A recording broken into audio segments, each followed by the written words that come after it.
Bonjour, bienvenue dans Instant Stress. Aujourd'hui, nous nous intéressons à une recrudescence, une explosion en France, mais aussi dans le monde, d'un événement qui se produit lié à des pathogènes. Je vous en parle aujourd'hui de la tuberculose, de la rougeole et de la méningite. Où en est-on actuellement? Alors, on commence par la rougeole. La rougeole, selon l'OMS, on est à peu près à 10 millions de personnes qui sont atteintes de rougeole, et ça date de 2023. C'est énorme. C'est 20% de plus que par rapport à 2022. Alors, la rougeole, ça tue à peu près 100 000 personnes sur les 10 millions. Donc, vous voyez que le taux de mortalité de rougeole, il est faible, mais il est bien réel. Et puis, il faut savoir qu'il y a des conséquences qui sont graves d'avoir la rougeole. Il faut savoir que la rougeole, c'est quoi? La rougeole, c'est dû à un virus qui est très contagieux. Et quand on a la rougeole, on a une fièvre à 40 degrés ou plus, on a des éruptions cutanées, donc des boutons qui durent plusieurs jours, on a une toux, on a un écoulement nasal, et il faut savoir qu'évidemment, avec ces gouttelettes de la toux et de l'écoulement nasal, on peut contaminer ses proches, et c'est un virus extrêmement contagieux. La rougeole est extrêmement contagieuse, et on a même un risque de faire un œdème cérébral, et c'est à cause de ça qu'on peut en mourir. Alors évidemment, le taux de mortalité, il est plutôt faible, c'est 100 000, à peu près 100 000 sur 10 millions de cas, mais enfin, ça devient de plus en plus important. On a une recrudescence, une explosion de la rougeole. Et il faut savoir qu'il y a un vaccin, y compris en France, un vaccin obligatoire, c'est l'erreur rougeole, oreillon, rubéole. Mais il y a des personnes qui ne sont pas vaccinées, probablement.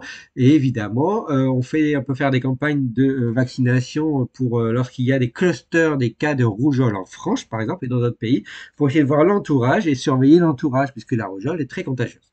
Donc déjà, la rougeole est en explosion, au moins 20% depuis l'année dernière et les années d'avant. Ensuite, en France et dans le monde. Ensuite, vous avez ce qu'on appelle les méningites. Alors les méningites, selon l'OMS, il y a à peu près 500 000 cas de personnes qui ont de la méningite. La méningite, c'est 10% de mortalité. C'est beaucoup plus que la rougeole et c'est énorme. La méningite, les méningites, c'est dû à plusieurs pathogènes. Ça peut être une méningite virale, une méningite liée à un champignon, mycologique, vous avez fongique, vous avez les méningites liées à des parasites et les méningites liées à des bactéries. Celle qui cristallise le plus en ce moment en France et dans le monde, c'est la méningite bactérienne liée à une bactérie qui s'appelle Neisseria meningitidis. Neisseria meningitidis, c'est une bactérie qui est également contagieuse, et la méningite est contagieuse. Et il faut savoir que quand on a des clusters, y compris en France, des clusters, c'est quand on a une personne et plusieurs personnes dans son entourage qui sont atteintes d'une maladie, comme par exemple la méningite. On fait très attention, y compris actuellement, par exemple en 2025, il y a eu des cas, c'est en Bretagne par exemple, mais pas que dans d'autres régions de la France. Et donc ça demande des campagnes de vaccination également. Il y a des vaccins. Alors, il y a des vaccins, mais je vous l'ai dit, la rougeole, c'est un virus, donc il n'y a pas d'antibiotiques. La méningite, bactérienne, on peut le traiter aussi avec des antibiotiques en plus des vaccins. Et c'est quoi la méningite? En fait, la méningite, c'est référé au méninge. Les méninges, c'est la membrane qui entoure le cerveau. Donc la méningite, c'est une inflammation de la membrane autour du cerveau qui inflamme beaucoup et donc ça atteint même le cerveau. C'est pour ça que ça peut être dû à une bactérie, un virus, une parasite ou un champignon. C'est pas spécialement à l'intérieur du cerveau, c'est la membrane autour du cerveau qui est inflammée, très forte inflammation. Et ça provoque même des problèmes intracrâniens, des problèmes cérébraux. Et il faut savoir que la méningite, c'est extrêmement grave puisque ça atteint le cerveau, mais aussi c'est une membrane qui entoure, qui protège, pas que le cerveau, mais la moelle épinière. Donc vous voyez, ça atteint tout votre système nerveux et ça, on peut en mourir. Et donc, il faut faire très attention. Et puis, il y a aussi une explosion, pas que de la rougeole, pas que la méningite, qui est ensuite en pleine augmentation également, mais il y a une explosion de la tuberculose. On n'en parle pas assez, mais il y a une explosion de tuberculose. Dans le monde, selon l'OMS, on est près entre 8 et 10 millions de personnes qui sont atteintes de tuberculose.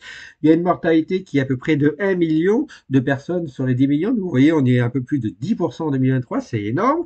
La tuberculose, c'est une bactérie, c'est Mycobacterium tuberculosis. C'est une bactérie. Donc évidemment, quand on a la tuberculose, on est traité en priorité par un traitement antibiotique. Il faut savoir aussi que la tuberculose, elle, ça atteint pas le cerveau en priorité ou comme la rougeole, différents organes ou la peau. Il faut savoir que la tuberculose, ça atteint les poumons, ça entraîne des œdèmes et ensuite, une fois que ça a atteint les poumons, ça atteint différents organes. Et vous avez une forte toux, une forte fatigue, vous avez de la fièvre, vous avez donc de la grande fatigue et vous êtes aussi contagieux. Donc, vous pouvez avoir des clusters de tuberculose. La tuberculose, avant, était entre guillemets une maladie, il y a très longtemps, une maladie honteuse. Ce n'est pas une maladie honteuse. Il faut s'en occuper et il faut la surveiller puisque sinon, on va avoir des clusters en France et dans le monde de tuberculose et ça augmente aussi.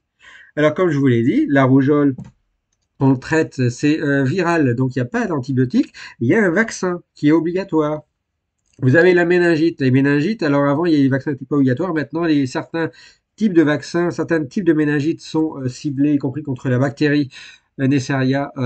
Il faut savoir, méningitis, il y a des vaccins qui deviennent obligatoires chez les jeunes enfants, chez les enfants, et même après, la réglementation est en train d'évoluer. Il y a aussi, pour la bactérie, c'est antibiotique, pour les parasites, antiparasitaire, quand c'est lié à des champignons, c'est antifongique. Et la tuberculose, c'est une bactérie, donc c'est antibiotique. Et il y a aussi un vaccin. Le vaccin, c'est un vaccin très connu, c'est ce qu'on appelle le BCG. Donc le BCG, c'est un vaccin contre la tuberculose. Et donc évidemment, maintenant, pas tant que ça de personnes sont vaccinées contre la tuberculose avec le BCG. On le fait plus beaucoup, mais il existe encore ce vaccin et c'est très surveillé. Si je vous parle de tout ça, c'est parce que la tuberculose, la rougeole et les méningites, en particulier bactériennes, sont en pleine explosion, pas qu'en France, mais aussi dans le monde.